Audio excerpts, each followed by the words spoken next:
Hello students. Uh, Without actually completing the theory of current electricity, I went for problems. Potentiometer is the topic left from the theory part of current electricity, which we will take now. Okay. So today we shall discuss potentiometer.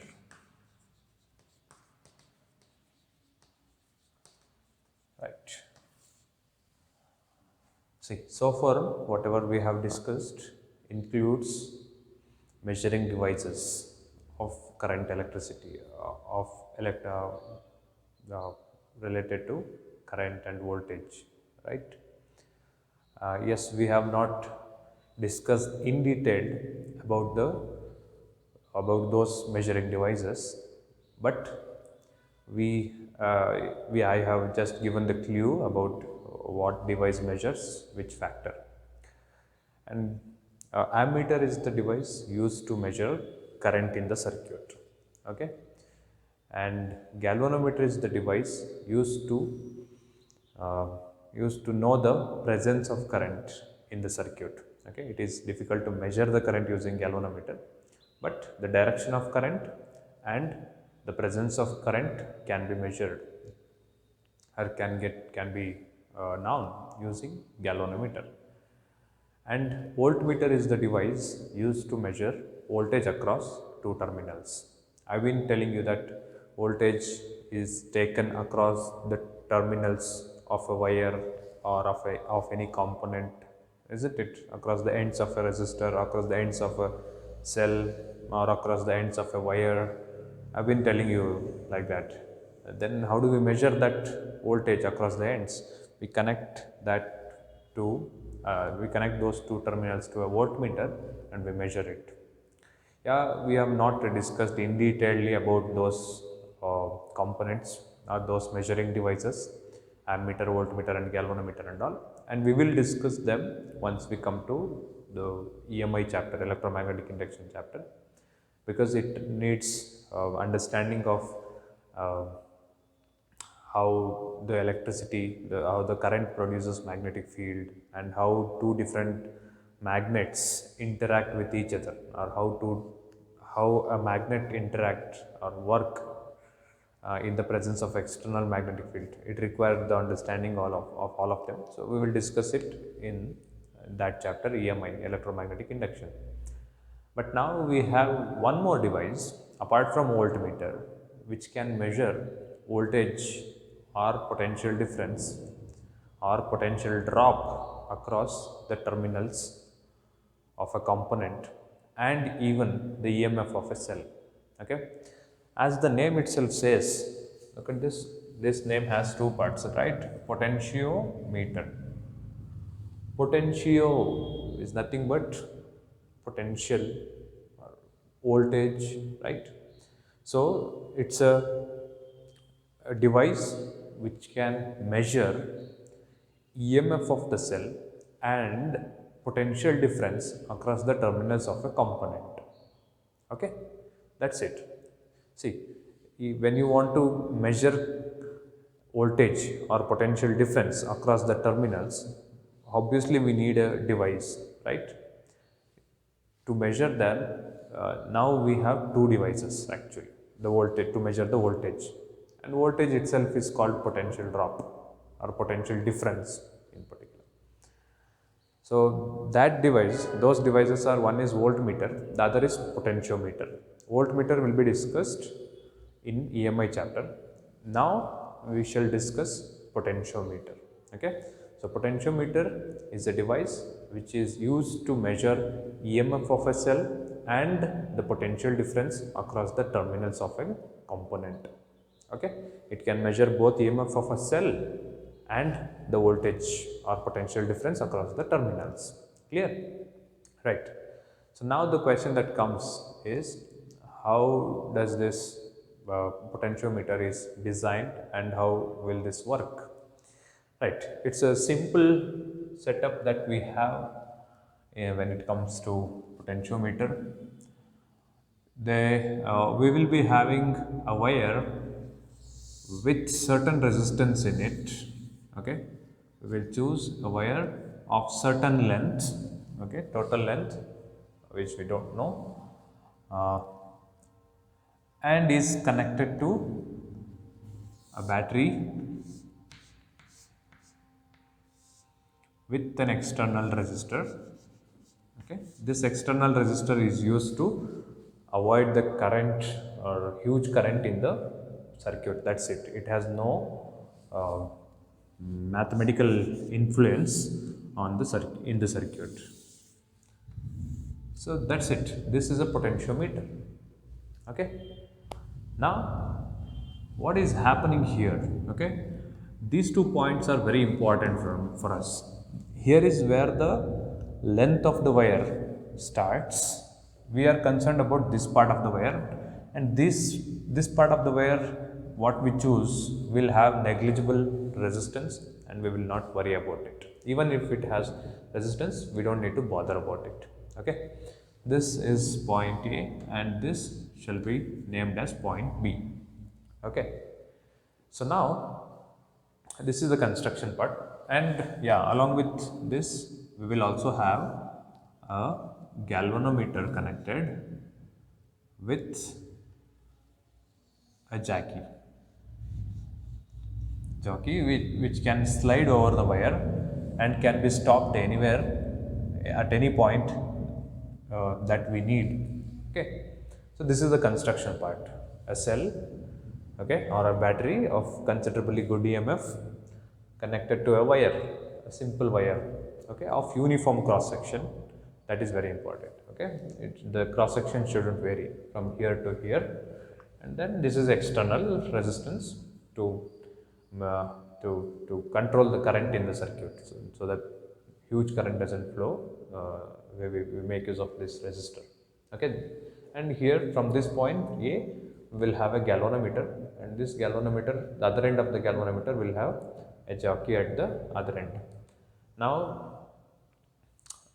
this is the construction part. Now, one important question that arises is, give the principle on which the potentiometer works. When it comes to the principle of potentiometer is very simple and is as follows.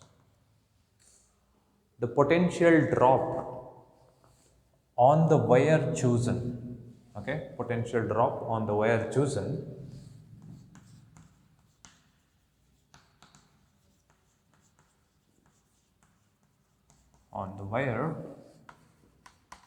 is directly proportional to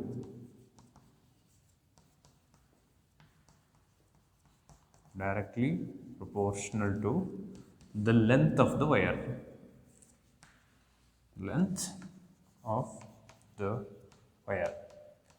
So this involves two approaches.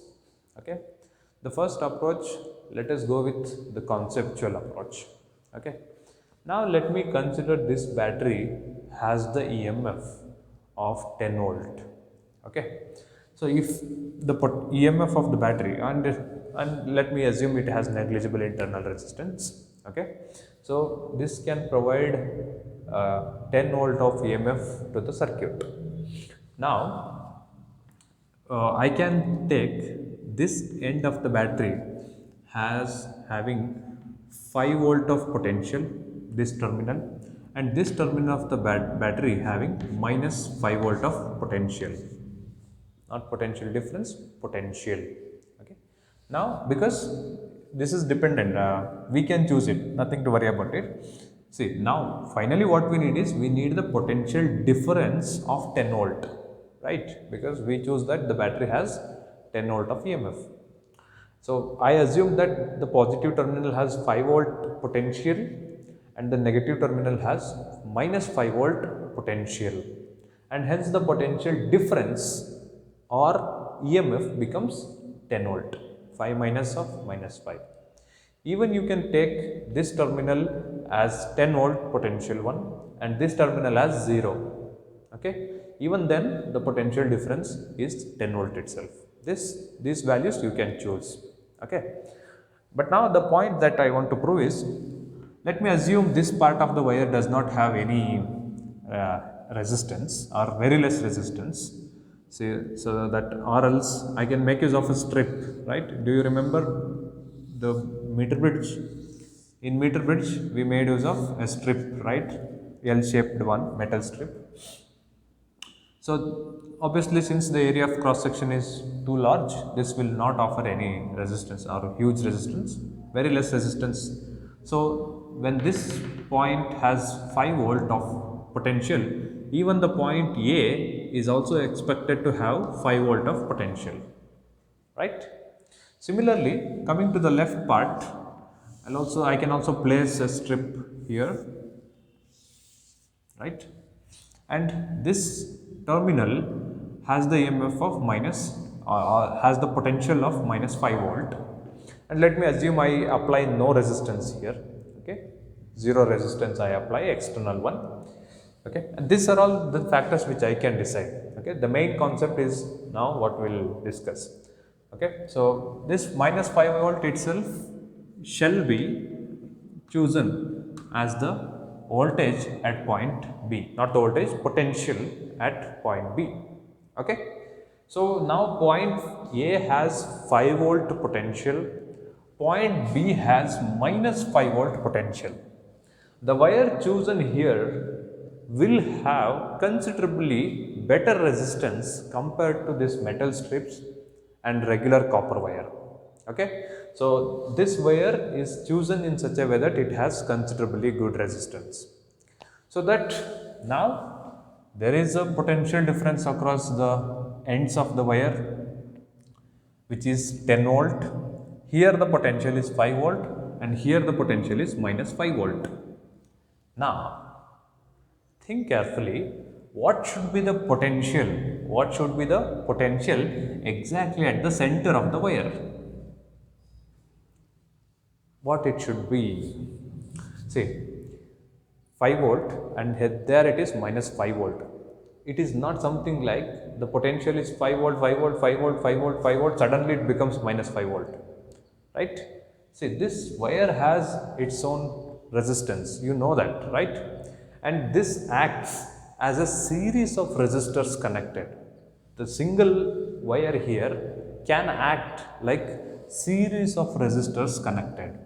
Now, as and soon you move a bit length forward, you experience certain drop in potential, okay, because the wire has certain current flowing through it, right?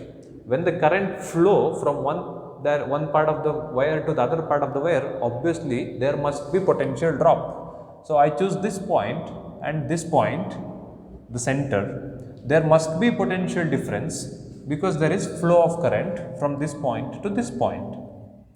So now this is 5 volt, that is minus 5 volt. Analytically, I can consider that this point, the center, will have 0 volt potential, okay, 0 volt potential. Is that true? Yes, it is. Think of it conceptually. Now, from A to O and O to B, length of the wire is same, right? So it is somewhat like two resistors connected, two equal resistors connected in series, right? And when you move from A to this point, let me name this point as C. When I move from A to C, I jump across a resistor here of certain resistance, right? So when I jump across a resistor, there must be a voltage drop and hence there is current flow which we can observe. But since the resistors are equal here, okay, because they are of same length on both the sides, obviously we expect that the potential difference across the first resistor should be equal to the potential difference across the second resistor, isn't it? That is what we expect. Potential difference across the first resistor should be equal to the potential difference across the second resistor, right? Now, let me take one more point between A and C, exactly at the middle, fine. So now, if I name this point as point D, what is the potential at point D expected to be? Yes, 5 volt, this is 0 volt. See, Now you should be thinking clearly that from point A the potential starts to drop, okay, and hence the current flow can be observed. Okay, it is somewhat like a pipe like this, held with certain inclination like this. So here there is water flow. So if I move from this point to this point, obviously there is difference in height, right? And this point, yes, again there is difference in height. This is the total difference in height, right? In the same way, when you have potential difference across the terminals of this wire, as you move forward, the voltage or the potential starts to drop as you move forward on the wire. So at point D, since the point D is chosen in such a way that it is the midpoint of A and C, at point D the voltage is expected to be 2.5 volt, right? And similarly, let me choose a point between C and B and name it as E. So now, what is the potential at point E expected? Potential at point E is expected to be minus 2.5 volt, right? So in the same way, if I choose different points, I can see after moving certain length, I can find 1 volt here, and after moving certain length from that, I can find 2 volt and 3 and 4. I'm sorry, it is 5 no? 4 volt, 3 volt, 2 volt, 1 volt, 0, minus 1, minus 2, minus 3, minus 4, minus 5. Okay, this is how the distribution of potential look like on the wire. It starts from 5 volt and it starts to decrease, become 0 somewhere in the middle, and hence still decrease to go for minus 5 volt of potential. So this is the basic principle on which a potentiometer works. The potential drop on a wire is directly proportional to the length of the wire, right? So if I move so and so centimeter, okay, let me assume that the wire has the length of 100 centimeter, okay, and the total potential difference is 10 volt, right, from A to B, and hence I can now say confidently that each 10 centimeter of movement will give us 1 volt of potential drop, right? If I move 10 centimeter, 1 volt potential drop occurs. If I move 20 centimeter, 2 volt potential drop occurs. 25 centimeter, 2.5 volt potential drop. 30 centimeter, 3 volt drop. So what are you looking here is a pattern where the potential drop is directly proportional to the length of the wire, right? So that is what this says conceptually, which is V is directly proportional to L. But now we should connect V and L mathematically. We cannot leave it V directly proportional to L. We should have the proper mathematical connection between V and L. Let us obtain it.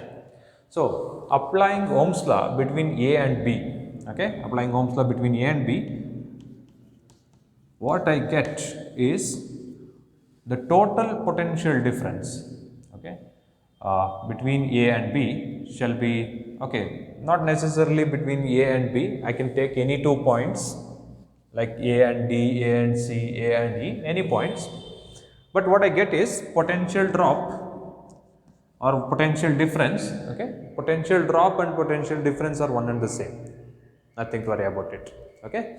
So V is equal to IR is what we know, right, where I is the current through the entire circuit, this part of the circuit. Yeah, I am not going into galvanometer part till now, I will come to that later, but now I am still in this part of the circuit, okay.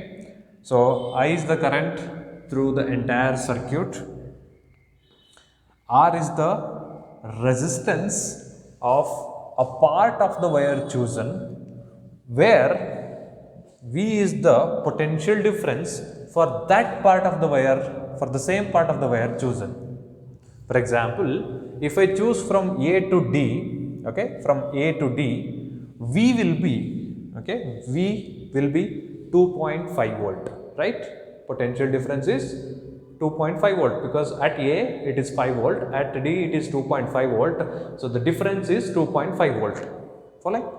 So if I choose the part of AD, then V is 2.5 volt, and R is R can now be decided if I know the entire length, okay, but R is the resistance of this part of the wire, AD itself, okay, just as an example.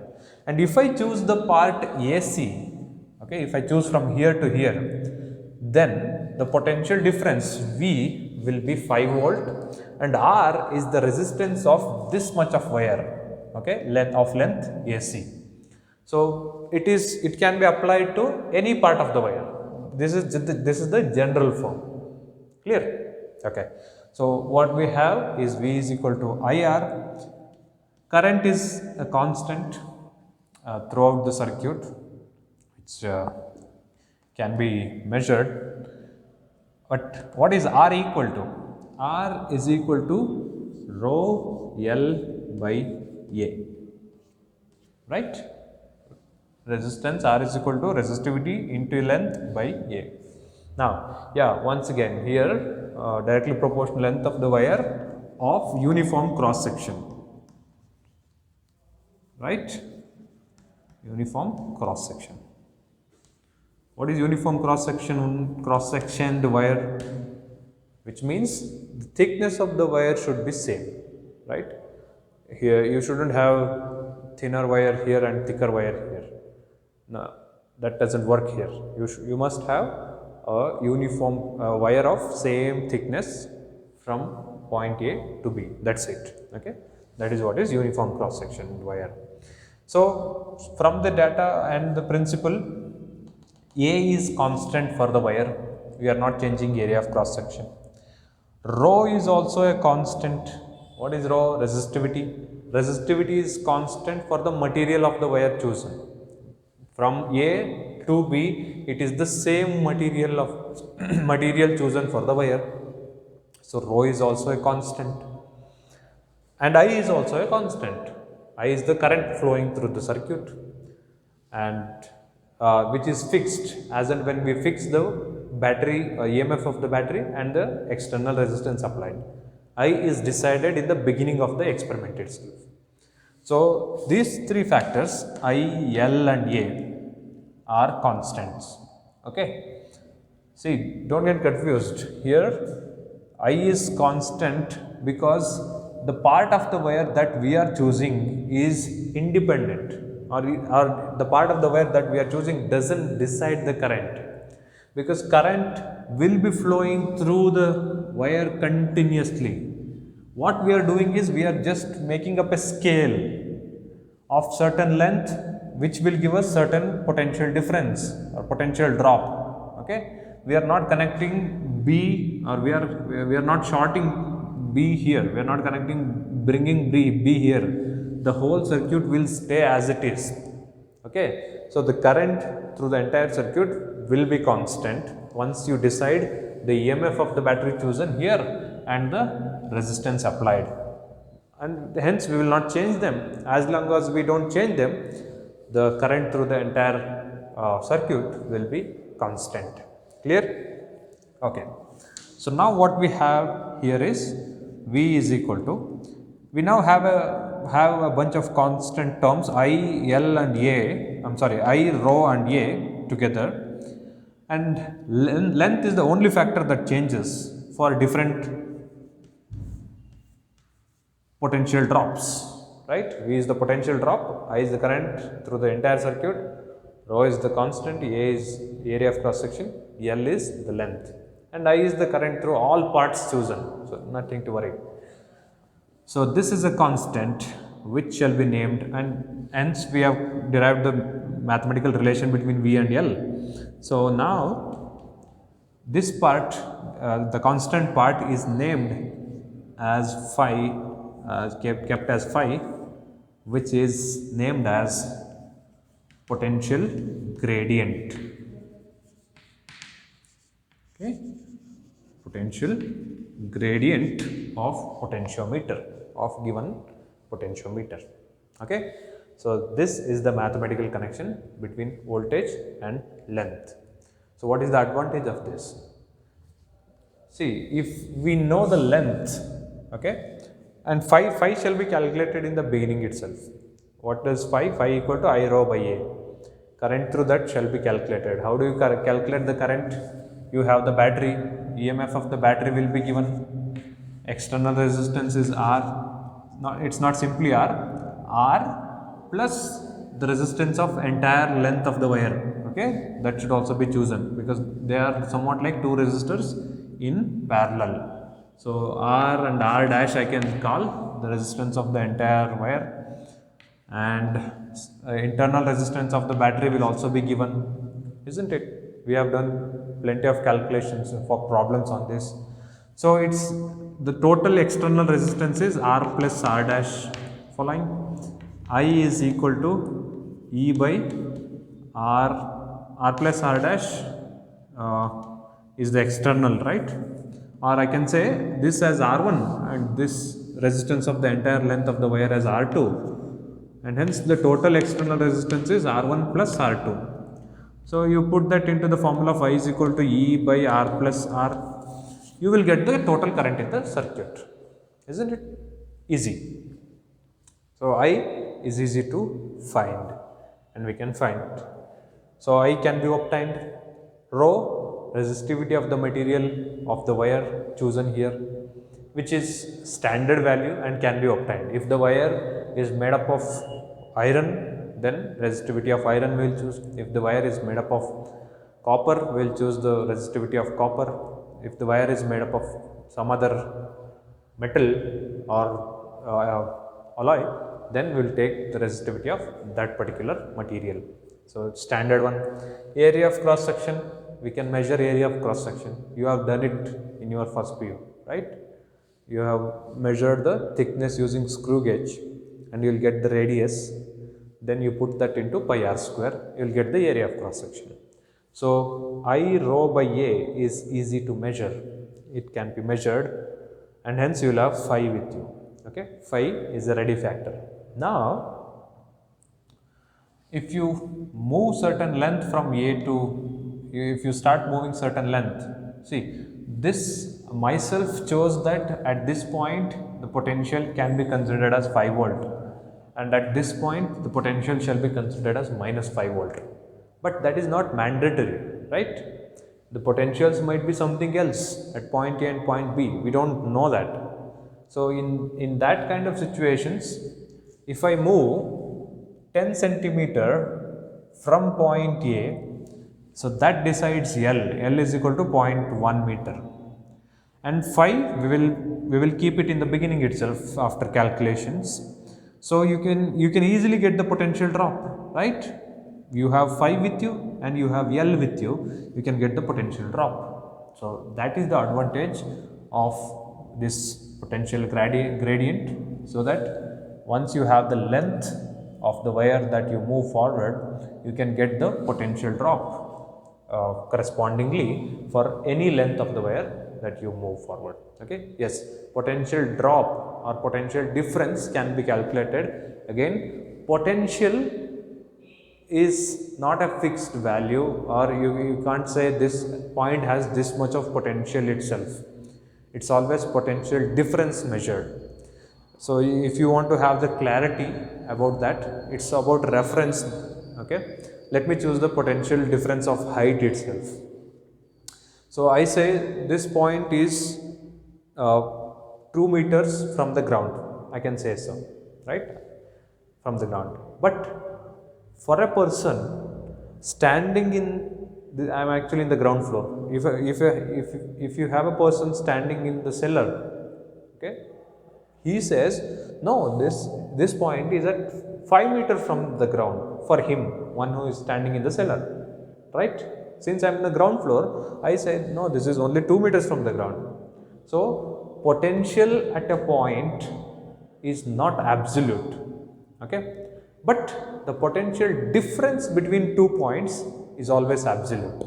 Because I choose this point and this point, I say, okay, this point and this point, I say the potential difference or the difference in height is 1 meter between these 2 points, and that is absolute. Even if a person stands in the cellar or in the first floor or in the second floor, he must also say yes, the potential, yes, the height difference in height between these 2 points is 1 meter itself. Okay, so that is how potential and potential difference work. Potential difference is absolute, potential is not. So now, as I said, and hence we can get the potential drop across different lengths of the wire chosen. Okay, and this potentiometer has practical applications. We have two applications, practical applications given. Let us discuss about it. And yeah, the statement includes one more term, because I have, you can watch this. Here you have current I and area of cross section. Both of them must be constants, right? So I should add that to of the wire of uniform cross section and carrying constant current through it.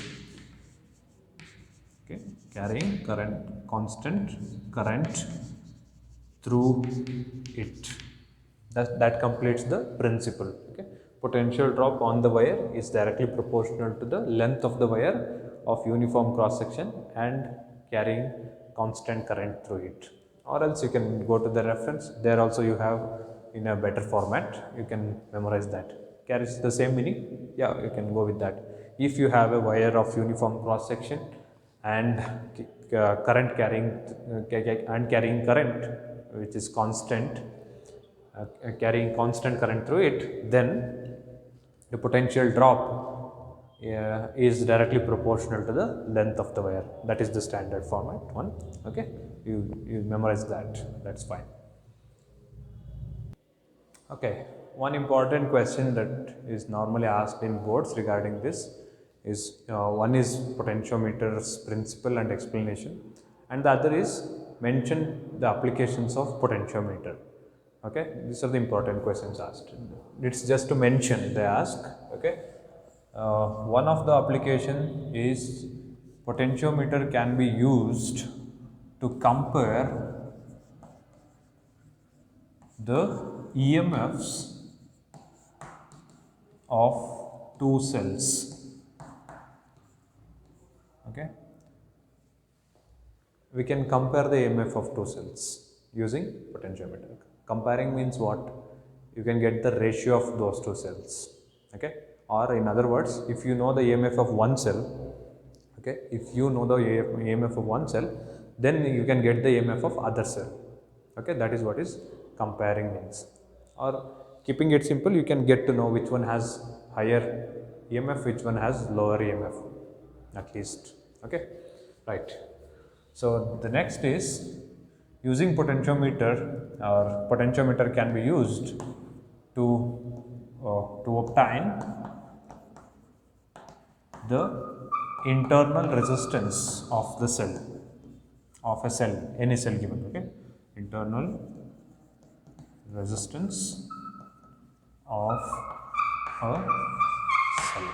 These are the two applications, very important one, and conceptually they are very interesting, but you need to memorize the you should concentrate first on memorizing the applications. Okay, just mentioning them, and detailed discussion of the applications is not given for board examination, but as I say, it's very interesting. So I'll now explain you the first application and take the next application tomorrow. Okay, right, let me go for the first application of potentiometer in detail now.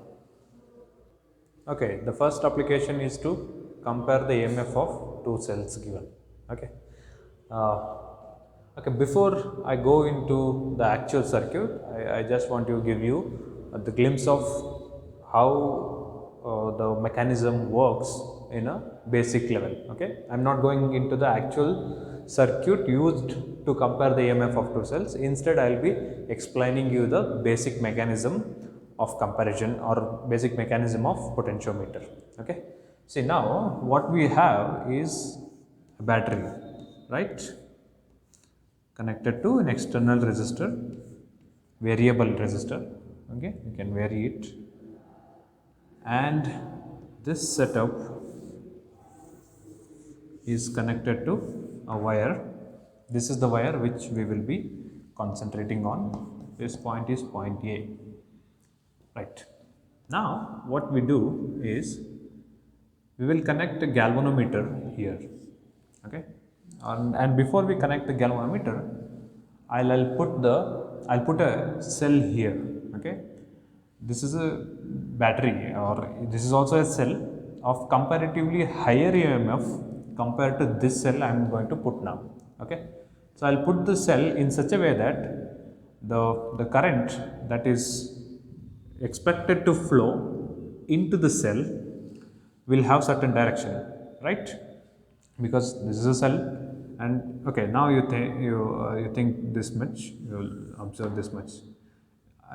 You think that you do not have a cell in the circuit, in the external part of the circuits, or we call it as secondary part of the circuit. This is the primary part of the circuit. So here you have a galvanometer and I have directly connected it. Okay, if this is the situation, what happens is this battery will provide enough EMF and hence the current starts to flow. Since this is the positive terminal of the battery, current will flow like this. If the secondary circuit is not there, the entire current will be coming like this, right? Here. But since we have the secondary circuit, what happens is the current comes to this point and splits, right? That is what is expected to happen. The current splits into two parts. One part will go through the secondary part and will join this primary part at this point again, and hence the current goes. So then what happens? Galvanometer shows a deflection. Why is this showing the deflection? Because there is certain current entering the galvanometer due to this primary cell, right? So now what I do, I want to make the galvanometer's reading 0. How do I make it? One way is to disconnect. If I disconnect it, then what happens? The circuit is broken and hence no current. But the rule is you cannot disconnect it. Then, and even then you want the galvanometer to show 0 reading. Now it's a challenging task because current will obviously flow through this part and the galvanometer will show the deflection when the circuit is closed. And in order to make the galvanometer show 0 reading, before I go for the galvanometer, just think of the same phenomena in the water flow example, with the water flow example. See, here you assume that you have a pump instead of this cell, a bigger pump, water pump, okay, bigger water pump.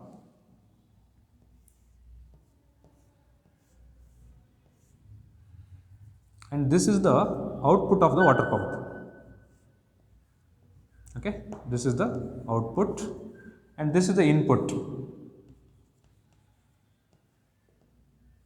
Then what happens? This is all something like a water pipe, okay, with certain obstacles inside it. Be clear with that. There will be certain obstacles, which is resistance, and water is flowing. Okay, so now this is a bigger pump. If you do not have this part, assume that you do not have the secondary part, then what happens? As soon as I switch on the pump, the water, this is the input, this is output, and water starts to circulate like this. Current starts to flow in the circuit. Now I have connected the secondary circuit, which means an extra pipe like this with certain resistance, and the resistance is finite and is fixed. You have a measuring device. As and soon the current enters this pipe, this measuring device shows a deflection, okay, or the water enters, this shows a deflection. Now the challenge is to make this measuring device show no deflection without actually closing the pipes or cutting the pipes, which doesn't look easy, right? Because water will flow into it and come out of it from here. That is always expected, because I've told you that the resistance is finite, and hence it will push the water here and will come. But if you think carefully, there is a way to make the flow of water in this part of the circuit zero, or no flow of water shall be observed. There is a way for that. How do we make that? It's quite simple. We will connect another pump in this part of the circuit, in the secondary part of the circuit, and that pump is connected in such a way that it opposes the flow of current in it, in this branch or in the secondary part, so that this will be the output of the pump. Okay, so this will be the output of the pump. Okay, this is output and this is input of the pump, and this is a small pump. Why? Because not all the current will be pushed here. Part of the current will be flowing in this regular stream and part of it will be coming here.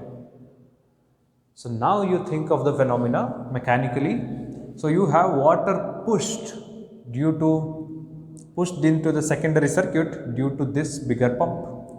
And at the same time, you have water pushed in the same branch of the circuit due to this pump.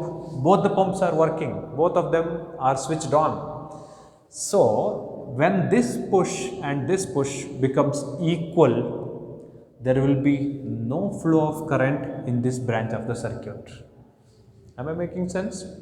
Okay, it's about making the forces equal, or making the output pressures, output efficient water from both the pumps into the branch, making them equal, and hence you will have no flow, right? Got it? So, and hence the same mechanism shall be applied for electric current also. So now I'll go, if I have a battery, or if I have a small cell here in the secondary branch, that cell can make the current in the secondary branch zero. Okay, clear about the concept of making current in the secondary branch zero? How do we make that? Clear? Right. So now let me come to the actual circuit of comparing two EMFs of two cell. Okay. So now here I have a battery with external resistance to control the current, and this is the main part of the wire, and here what we will have is two cells in the opposite way.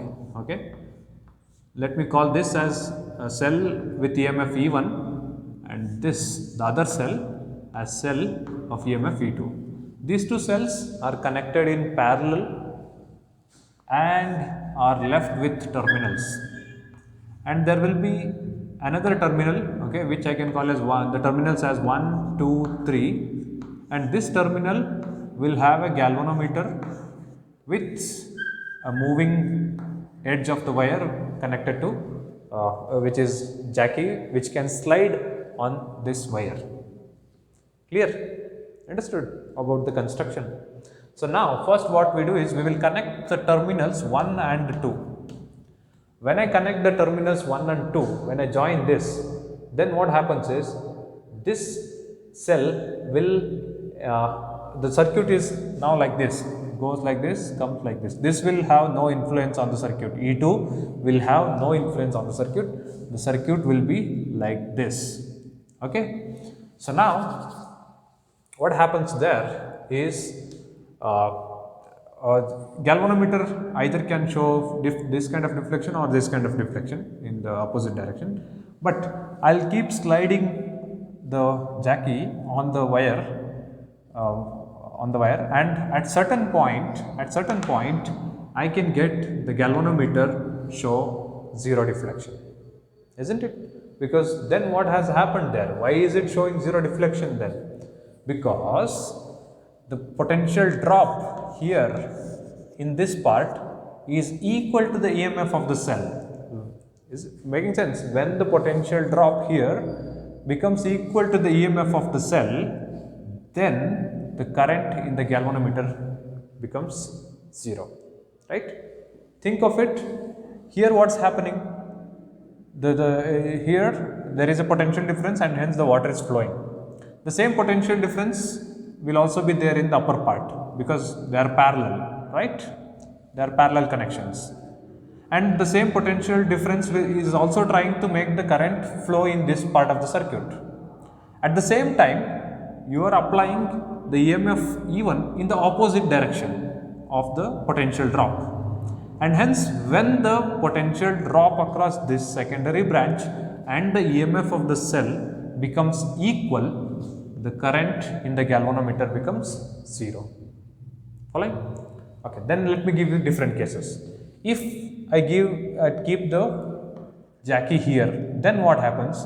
Potential drop is less.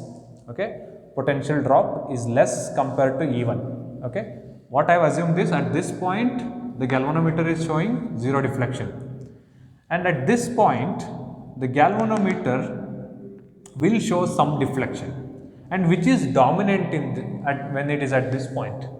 When it is at this point, as you can see, the potential drop is less because the length is less, and hence the cell will be dominant over the potential drop. And if I choose to keep the slider here somewhere away, then the potential drop is dominant over the EMF of the cell, right? As and soon one of them become dominant over the other, there will be current in the galvanometer. Okay. So when both of them become equal, the galvanometer shows zero deflection. Clear? Okay. So when I connect the terminals 1 and 2, current flows in the secondary branch across the cell, across the first cell, and let us assume that, okay, I cannot say V is the potential difference directly. What I can directly observe is the length of the wire chosen. Okay, length of the wire chosen is AO here. Okay, I can name this as AB, which is equal to L. Okay, right. So when the galvanometer reads 0, and hence at that point E1 is equal to V, or I can take V1. And what is this V1 equal to? According to the basic principle of potentiometer, this V1 is equal to phi, which is a constant, times L1. Following?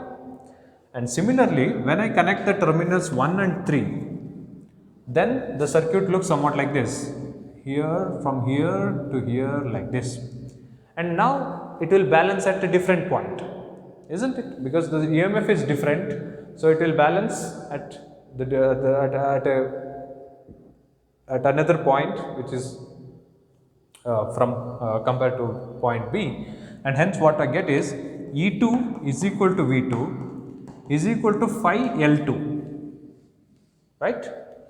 And hence if I divide these two equation, keeping them as equation 1 and 2, equation 1 by equation 2 will give me E1 by E2 is equal to L1 by L2. That's it. Understood? So E1 by E2 is equal to L1 by, this values L1 by L2 can be obtained using practical observation. It's just length, different lengths, right?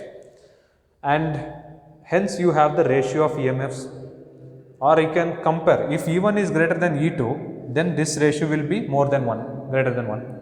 If E1 is lesser than E2, then this ratio will be lesser than 1, right? That is easy to analyze.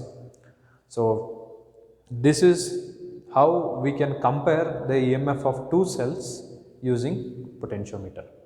Now if you think in a deeper way, then you can think that Sir, here what we get is TPD because the circuit is closed, right? I close this in the first case. So the circuit is closed. When the circuit is closed, what we should get is TPD, but you have directly taken the EMF. How is that possible? You might think of it like so, right? And yeah, what you are thinking is right, but at the same time, you should be careful that even though this has certain internal resistance, there is no flow of current in this part of the circuit because the galvanometer is reading 0. When there is no current through the cell, okay, what is the expression for expression of EMF and voltage connecting with each other? Say it says V is equal to E minus IR, right, where R is the internal resistance of the cell. But now, as you can see, there is no current flowing in the circuit, right? Because this battery is trying to push it like this, push the current like this, and this cell is equally pushing it in the opposite way, and hence there is no current flowing through the resistor actually, okay, through the cell actually. So I is 0, which is I is the current through the cell actually. Okay, in the previous problems it was easy because it was simple external resistor with cell, and in this situation current through the cell and current through the external resistor was same like this. But here this part of the circuit will have no current and hence no current through the cell, and hence I becomes 0 for the cell, and hence this part becomes 0, V becomes equal to E, and hence I took directly TPD instead of TPD. I directly took EMF. Clear with the concept? Fine. So this is how we make use of potentiometer to compare EMFs of two cells, and in the next class we will see how to get the internal resistance of a cell. Thank you. Yeah, here in the reference they have chosen these points as two different points, okay, AJ1, and when this is connected it is taken as AJ2. I have directly taken them as L1 and L2, okay, that is fine. It is the representation purpose, and again no need to worry because these questions are not asked in your board examination, but conceptual understanding is very important, okay.